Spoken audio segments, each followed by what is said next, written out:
Hello everybody and welcome to this Train Sim World 4 news video.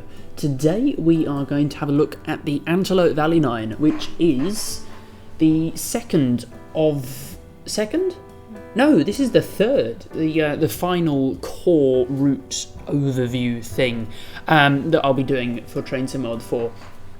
In my video where I talked about the potential for this route before it was officially announced, I was very scathing of it, and to a large extent I still believe in my original opinions, and I can still substantiate them with my own subjective concerns, but subjective is the key word there.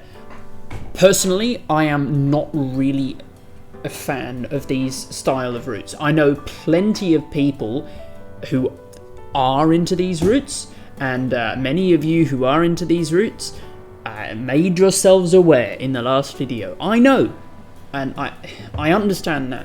My point was that I think a lot of the audience would rather see this line come as an optional DLC, and we have a slightly more interesting, if I'm not offending anyone, slightly more interesting US route bundled into the core.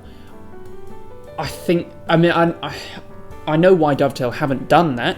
It's because that if they put the more interesting US route later as a separate DLC, lots of people will buy it and they'll get more money. Whereas if they bundle Antelope, or if they have Antelope Valley as a separate DLC, I think less people will buy it, so they get less money. So it's pretty strategic there from Dovetail, and credit where it's due. They're very good at precisely engineering the best combinations to pull as much money out of our wallets as possible. Anyway, I just thought I'd make that very clear. My dislike for this route is largely in part, it is largely due to my dislike of sort of regional American routes in general. Now, when the game releases, I might really like this route. I don't think I will, but I might, right? So bear all of that in mind. Take everything I say with a grain of salt, and please don't be offended.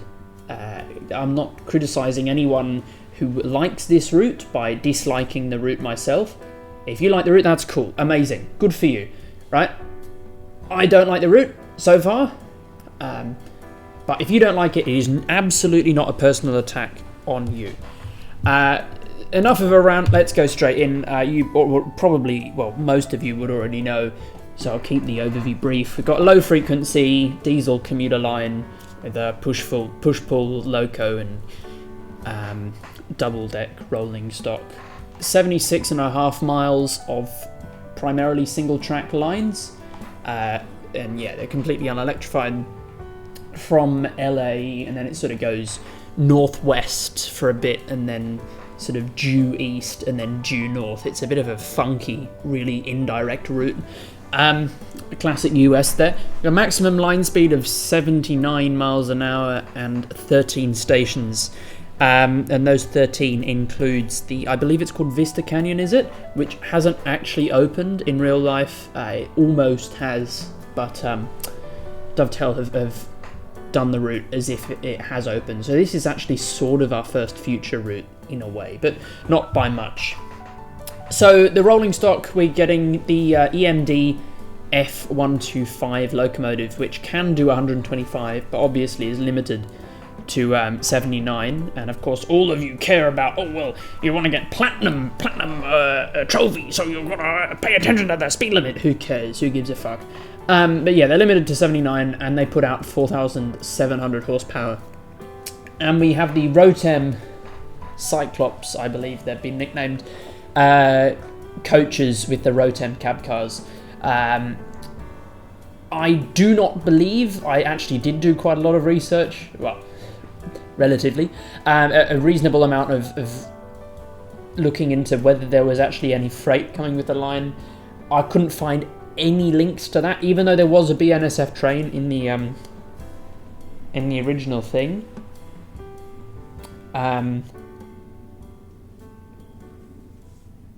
in the original release trailer.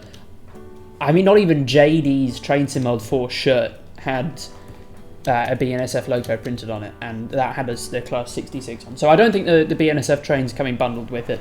I think that's just a layer if you own Con or if you own Train Sim Mod 3. So, the timetable. This is really my issue with this route. What you're looking at here is the full passenger timetable.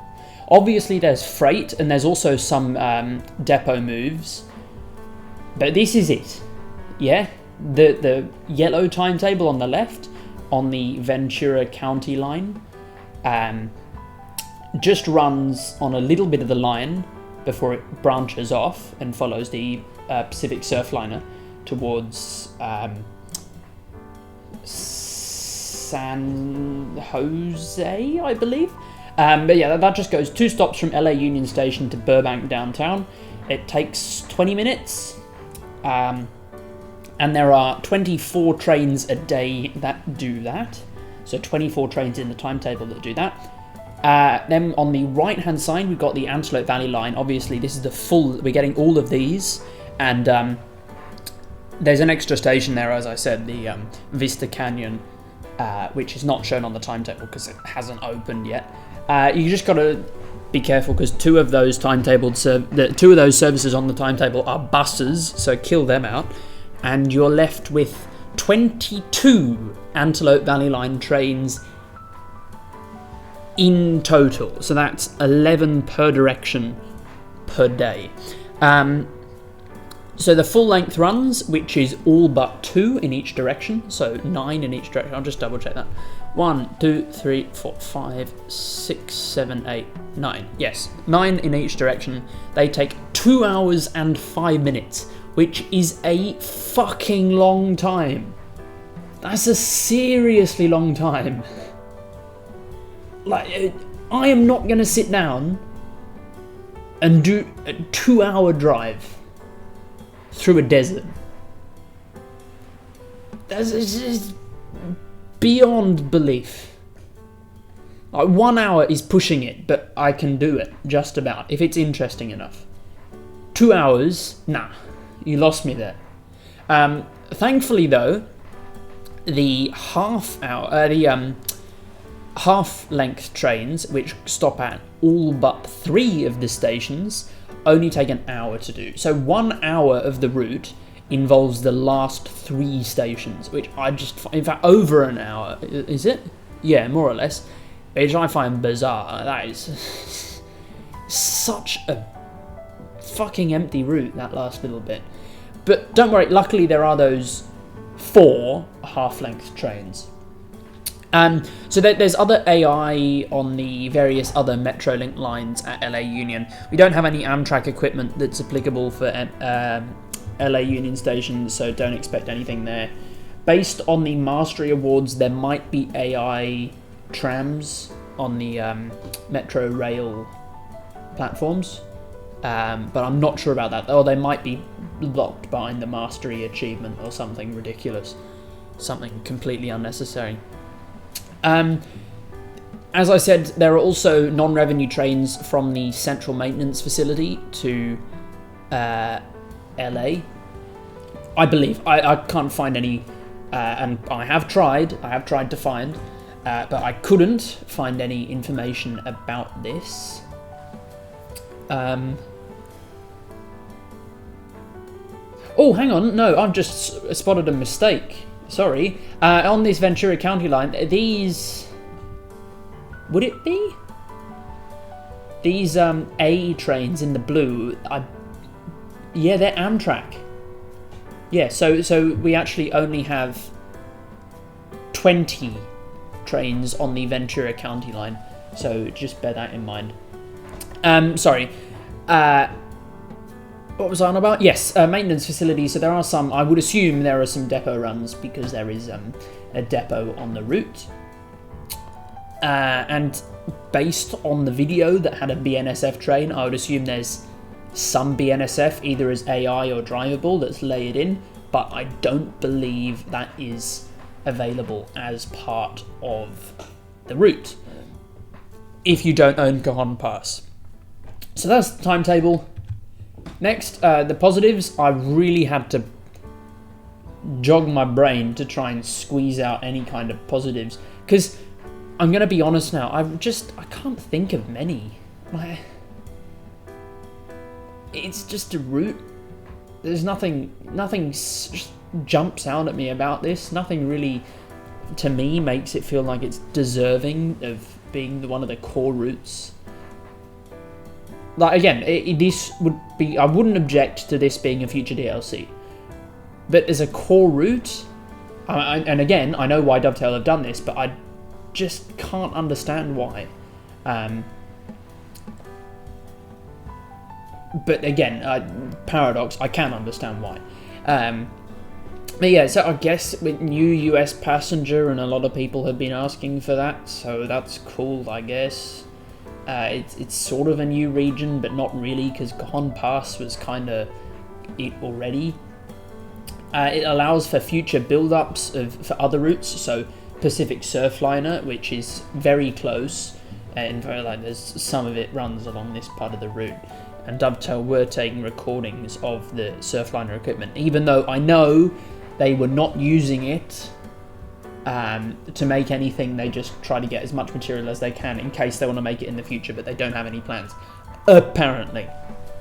And there's also some potential for the future DLC in the MP36PH and the Bombardier bi-levels. Other than that, not much. The scenery looks, I think, like the actual terrain height mapping looks okay. I mean, it looks decent, passable from the LiDAR, but the other scenery really isn't a positive. It's not fantastic. It's nothing better, especially, than what we've seen already in other routes. So, like Niedertalbahn, which was made by 2 or 3 people as a passion project, is a much better route than this. And then Dovetail, who have maybe 100 paid professionals, put this out. It's beggars belief. Anyway, the negatives. Now, my list is big here because I dislike this style of route. As I have said already, if you disagree with me on this, that is okay. But you don't need to tell me about all the different things you disagree with. If you disagree with it, that's fine, right? But respectfully, I'm not super interested in knowing what every single one of your personal disagreements with me is. I mean, I'm not saying that you're not allowed to have disagreements. Again, that is fine. But, like, maybe if there's a problem in my logic, then point that out. But if it's just, oh, well, actually, I think this route is really nice, maybe not comment that. Anyway, I should stop trying to moderate. Do what you want.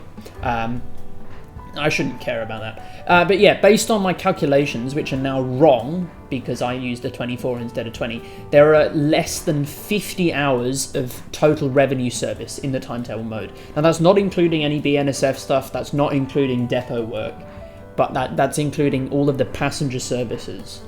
And there's less than 50 hours.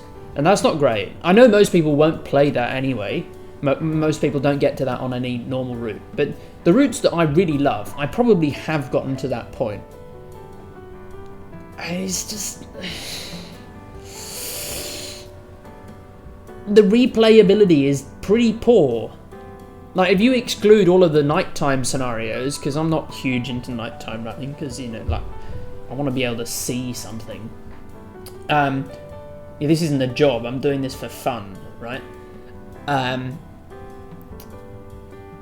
But if you exclude the nighttime scenarios, you're left with maybe 40 hours. That's not much. That's really not much. If you really like this style of route, and that's another argument for disliking this route, even if you like this style of route, because the timetable is just so small that you run out of shit to play. And I guess that's, oh, well, you can free roam and put your own service in. It's, okay, sure, whatever. But like the Brighton Main Line, you think that's got thousands of services. Or not thousands, but it's got over 1,000 services, and most of them are probably half an hour long. You think that's at least 500 hours of playable content. And then you look at this and we've got like maybe 45. Yippee! Also, the scenery, it's not great. Like, Dovetail have done a decent job modelling the scenery of the line, but the actual scenery in real life along the line isn't that spectacular. And that is something that a subjective thing that I disagree with a lot of people on, I'm aware. I know some people think this is really beautiful, but I'm not really falling for the sublimity of this landscape. Like Semmering Barn, yeah, fantastic, great scenery. Arosa Line, if it was done correctly, great scenery. This, not really at all. But yeah, so those two are my problems, my negatives to do with the route itself. Like, no matter how good Dovetail can possibly get the route, they will still be negative because they are just the real factors that will affect it. Now, the other stuff that is definitely in the hands of Dovetail, we haven't got the MP36, PH, or the bi-levels.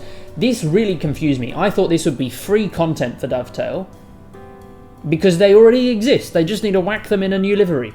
But apparently that's too hard. Although I suspect they will come as a paid DLC later, so you can buy them for the second time, maybe with a discount, but who knows. Maybe it'd be like buying Glossop Line if you already have Birmingham Cross City, but I would expect, considering it's just the train and not the route on the side, I would expect a solid discount if you already own the MP36 PH and bi-levels for Caltrain, because it would be literally exactly the same thing. But like, even if you're not going to include the MP36 PH, at least having the bi-levels, because I know in real life the Metrolink trains, they run with the mixed arrangements. They have some Rotems and some bi-levels. I think they mostly, in fact I think they all have the Cyclops cab cars, the Rotem cab cars, but I know they still use the bi-level coaches. So why don't they just stick them in the livery? And the livery is just all plain white with the grey shit on the side. It's not that hard to make. And some modder will probably make, if they can stick the Class 700 on the mainline timetable, which I still need to do at some point, I haven't forgotten. Surely a modder could just like whack a new livery on that and sub it in for some of the coaches sometimes. Although, who knows? Yeah, there's no freight by default, even though they don't even need to do anything to that. They just need to write the timetable, which they've already done. They just need to bundle it and ship it with the core. But they're not going to do that, from what I can tell. That comes with Cajon Pass. And the other thing, the scenery, it looks like the reflections off the scenery look a bit too plastic. The textures look too shiny. Now you look at this stuff on the side, and this has obviously got the black filter over it because it's on a PowerPoint slide, but it's so bright. It's so bright. And the way the trees load in the distance really doesn't do it justice. And this is across all routes, particularly on Vorarlberg, but it extends to this. The way the trees load in really, because you can tell they've actually tried. They made an effort on this sort of background scenery, but the way the trees load in, it ruins it completely. They need to fix the draw distance. They need to optimize the draw distance. They just need to optimize the whole game.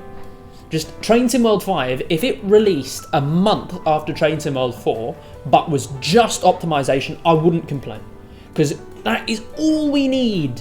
All we need in a new game is optimization. Anyway, I'll save that for another rant.